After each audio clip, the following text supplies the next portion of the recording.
Poštovani slušatelji, u programu Radio Ogulina pred nama je još jedna emisija Oči u oči. Dobro jutro, dobar dan. Želim zamjeniku gradonačelnika Ogulina, gospodinu Danijelu Vukelju, lijep pozdrav, dobro nam došli. Dobar dan, pozdravljam vas sve u studiju i vaše slušateljice i slušatelje. Danijele, ljeto je li bilo godišnjeg, hoće li biti godišnjeg, kako se Danijel odmara? Pa bilo je nešto godišnjega, odmorio sam se tako da sam oran za nove radne pobjede, ajmo tako reći. I to je to, gotovo. Da, dakle, gotovo. Ponovno novi radni pobjede. Danijele, svi pada na pamet, evo, Dan pobjede domovinske zahvalnosti slavimo u ponedjeljak, grad je to evo u petak obilježio. Često objavljujete snimke iz Domovinskog rata, to vam je bila ljubav tih 90-ih snimanje. Znali ste otići na prvu crtu i zabilježili napade na Ogulin, posljedice granatiranja? Pa da, evo, ovi dečki su me vodili sa sobom često, a meni je to bio hobi i meni je to bilo zanimljivo, pa eto i dan danas volim zabilježiti kamerom ako je nešto značajnije se događa. Imate puno toga snimljenog onda iz vremena rata? Pa imam, a nažalost neke snimke su mi se izgubile, nestale su mi video kazete, tada nisam to baš čuvao kako trebao sam bolje paziti na to. Da, danas bi bila veća vrijednost. Tako. Ali zanimljivo je, vjerujem da vam se javljaju ljudi s povratnim reakcijama, zanimljivo je vidjeti neke ljude prije 30-33 godine kako su izgledali. Da, tako je. I imaju te snimke imaju dosta pogleda, znači da vidim da to ljude i zanima. Da, prava sentimentalna vrijednost danas. Tako je, da. Idemo mi u sadašnjost, Danijele, nekako nam se kraj srpnja događaju nepogode, velika ona 99. poplava, pa 2017. jedna nepogoda, 2024. Da. Iz vedra neba, možemo doslovce reći, stigla još jedna. Da, pa evo, nažalost, nema godine da nema nekakve elementarne nepogode, tako je, evo i sad nas zadesila ovo nevrijeme, tuča, oluja, jaka kiša i kratko je to trajalo, ali opet šteta je napravljena, tako da, burno je bilo. Nažalost, mislim da i u budućnosti će se to događati i moramo se svi na neki način bolje zaštititi i spriječiti štete. Ali Danijel je ponovno uzeo mobitel u ruku i snimao, je li tako? I kad je bila ova nepogoda? Tako je, snimao sam. I vi ste imali osobno isto malo štete?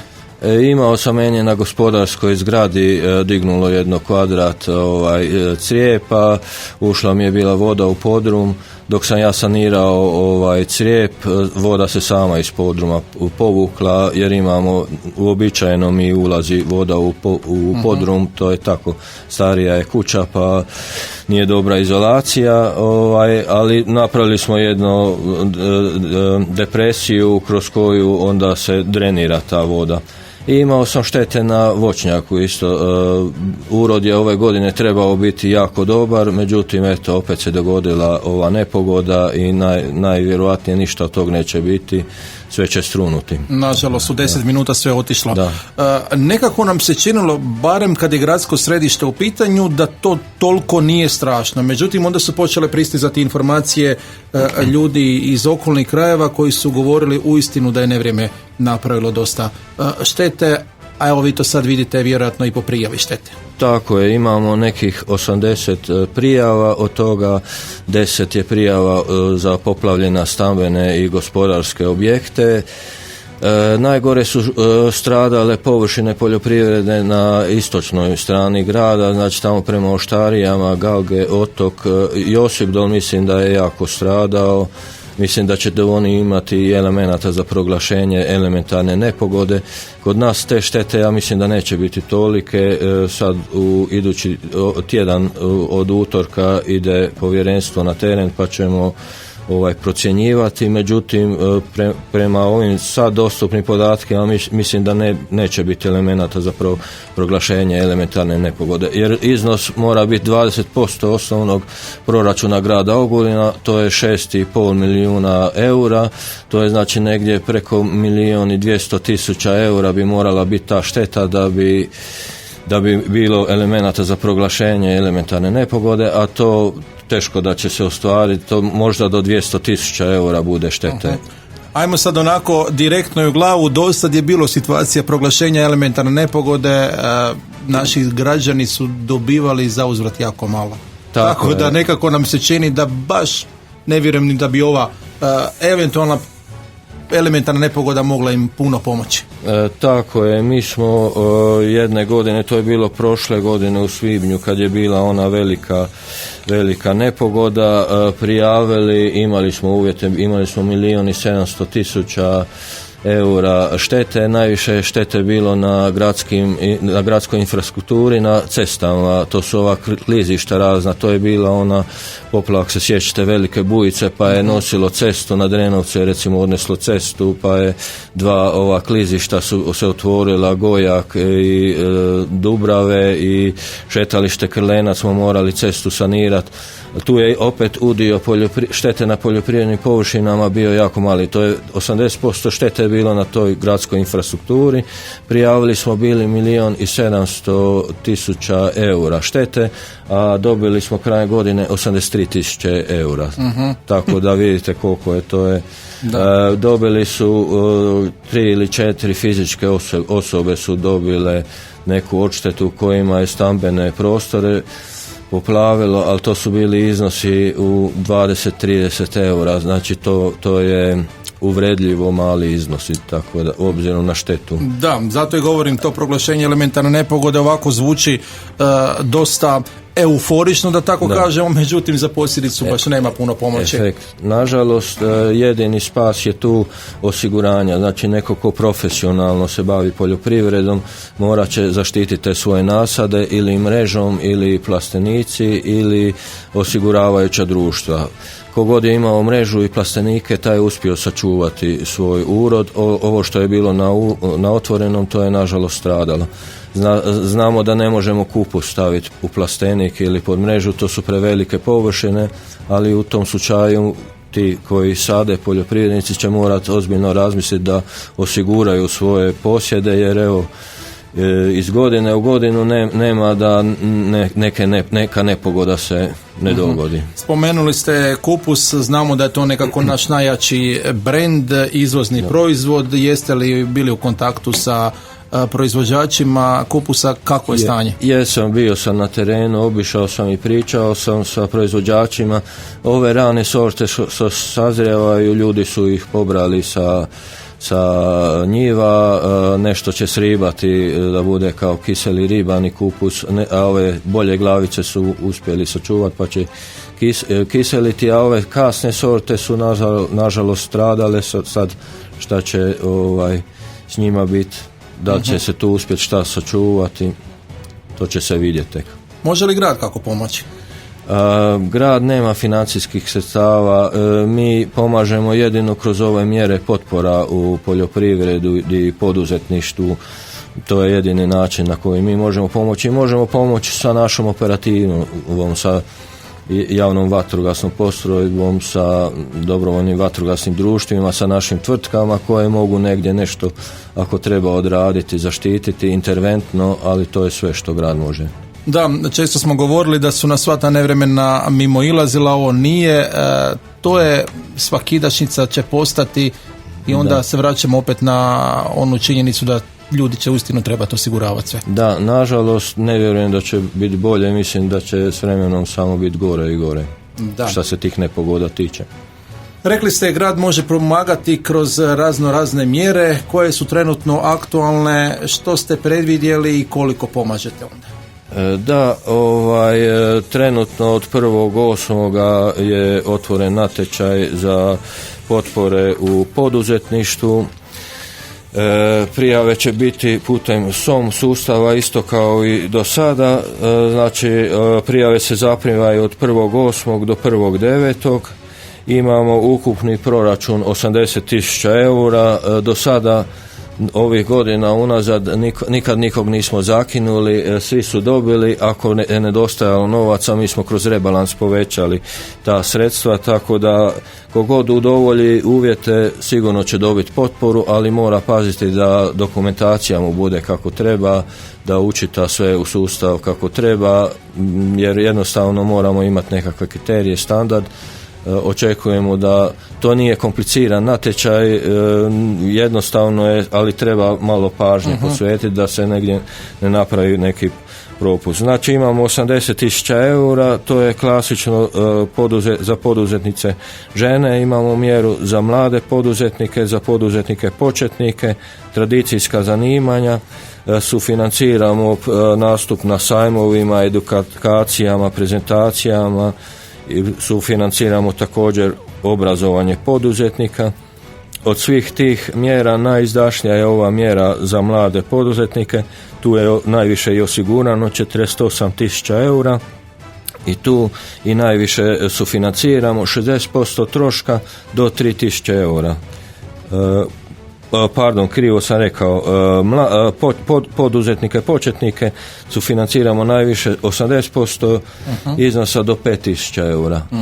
Ali sve te informacije su dostupne na stranici grada www.ogulin.hr, pa se tamo klikne na gospodarstvo i tamo su jasne smjernice, upute da kako prijaviti, šta treba priložiti i tako. Danijele, htio sam pitati, evo sad smo kod tog soma, on se već koristi neko vrijeme, jesu li se ljudi snašli i stojite li im još uvijek na raspolaganju da im pripomognete primjerice oko ispunjavanja tih kriterija? Da, svakako da mogu se zatražiti pomoć u gradskoj upravi, ali međutim ljudi su se dosta dobro snašli. Mislim, ja sam i očekivao da će to teže ići, međutim jako dobro su se snašli.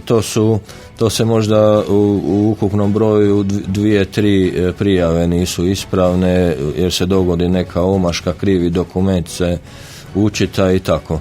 Najbolje bi bilo kad pripremaju dokumentaciju da si imenuju dokumente, da znaju šta je osobna, šta je žiro račun, a ne da je pod onim brojem dugačkim pa da ne znaju koji dokument. Jer tu se događa recimo da 2 puta isti dokument umjesto žiro računa 2 puta osobna se učita i tako.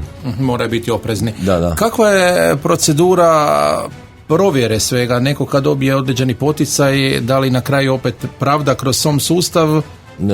Da, znači ove godine temeljem računa ćemo isplaćivati, više ne primamo ponude nego isključivo račune i kad isplaćimo sredstva onda mogu naši zaposlenici ići u provjeru, išli su u provjeru. U svakom trenutku možete provjeravati. Da, išli su na teren i traže od toga ko je prijavio potporu da pokaže gdje je taj stroj kupljen i tako, alat. Koliko naši sugrađani koriste te potpore, je li sve ono što predvidite i iskoristivo onda?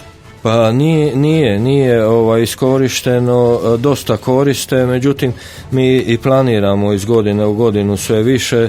Recimo 2017. su te potpore bile 35.000 eura, a sad smo došli na iznos od 130.000 eura. Tako da mi, kako ljudi više prijavljuju, tako mi veće iznose osiguravamo, međutim uvijek ima rezerve određene. Najviše smo tih potpora izdvojili 2020. godine, to je bila ona korona godina kad smo ugostiteljima dali onu pomoć, tad je podijeljeno 175.000 eura, to je 1.300.000 kuna. To nam je bio rekord. A sada 24. kao što sam rekao imamo ukupno za poljoprivredu i gospodarstvo 127.000 eura.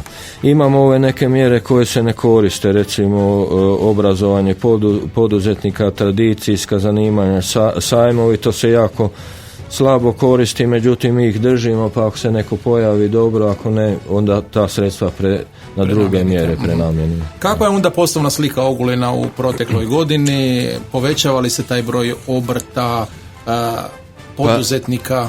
Pa da, ja mislim da su te naše mjere ipak dale nekakvog efekta, jer od 2016. godine do ove prošle 2023. za koju imamo podataka, imamo 128 više poslovnih subjekata. Imali smo ih 419 i u ovih zadnjih 7-8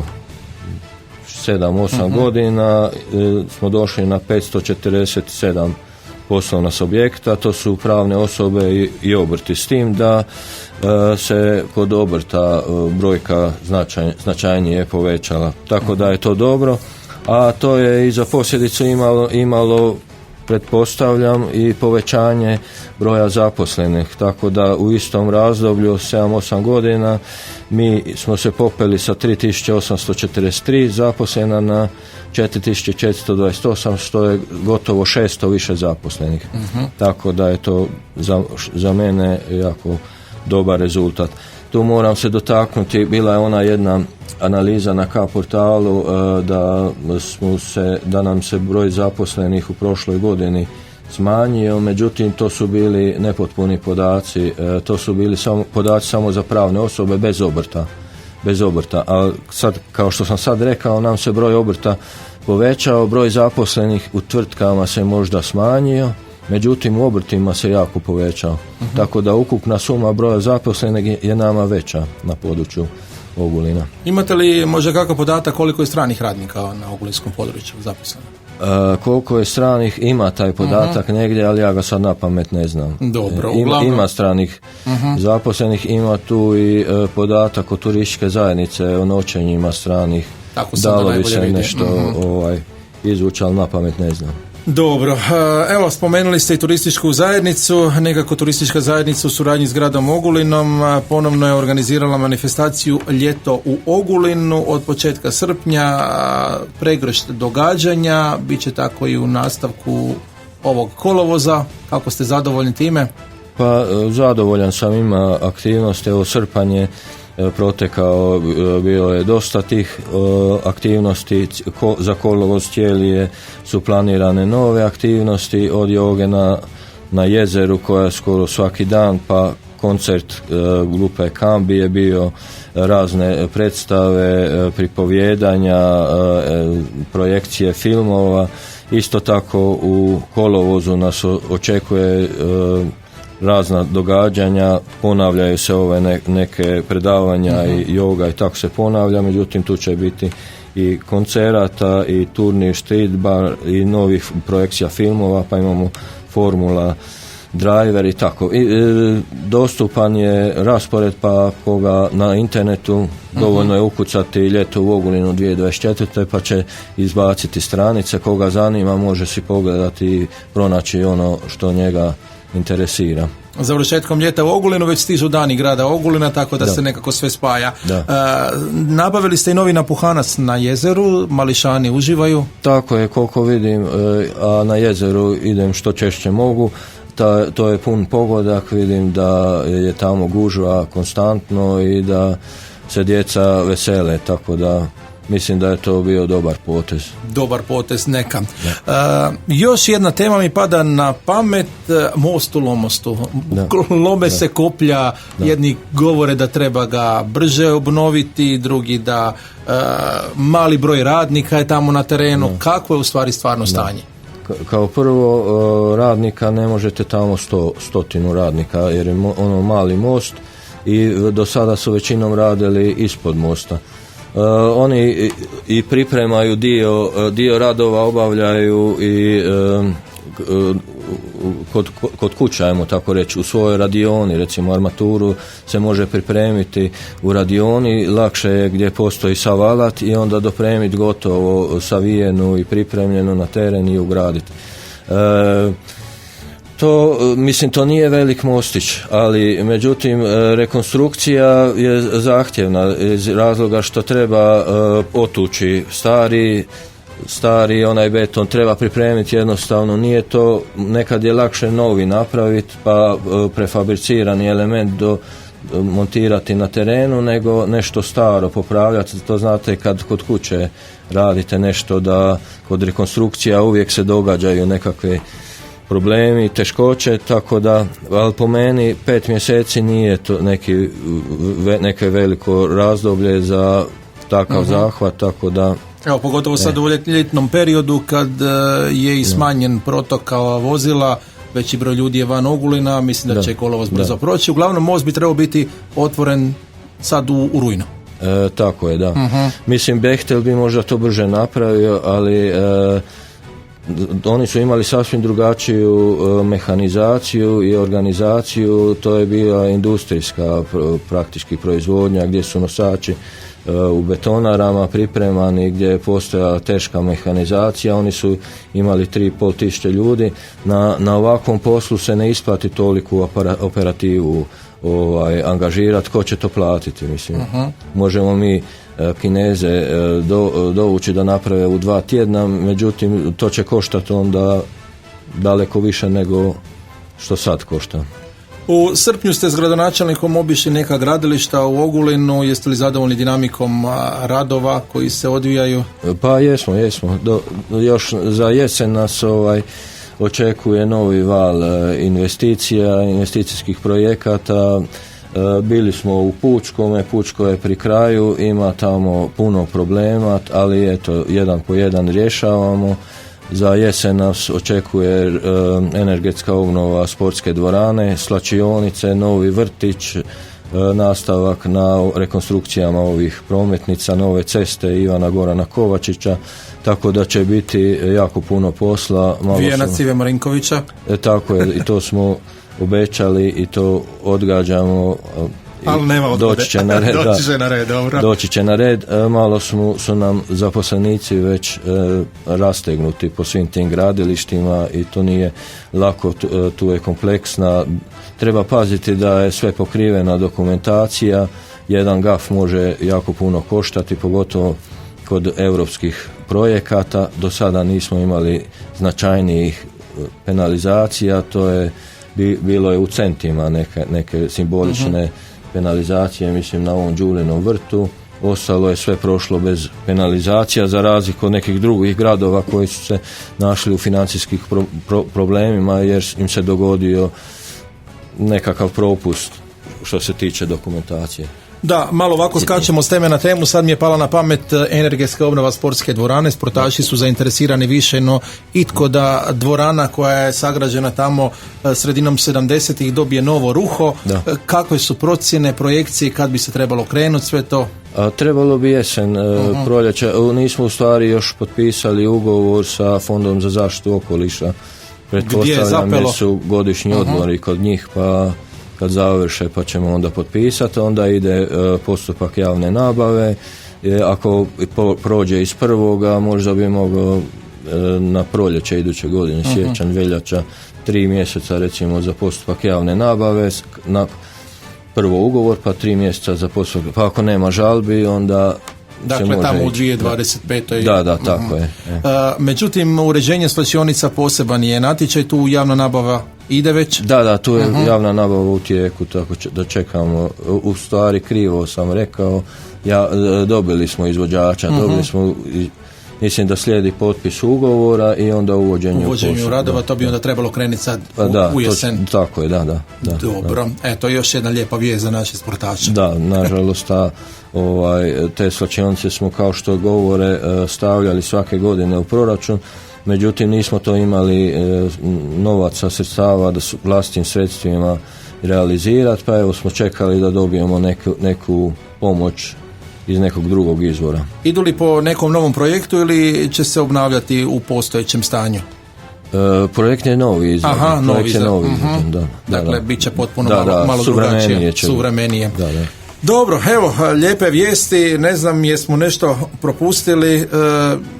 Gradonačelnik nam je saborski zastupnik, kad ga nema imate više posla, da li se dobro snalazite? Pa snalazimo se, pa u koordinaciji imamo dobar tim, tako da mislim da neće biti problema, a i za sad tek je to počelo, tako da još vidjet ćemo kad bude intenzivnije Sabor počeo s radom. Ovih dana vatrogasci su nam ponovno u centru zbivanja, vlada je donijela uredbu o povećanju plaća, da li to povećanje plaća onda pada na jedinice lokalne samouprave? Vatrogascima, da, tako da.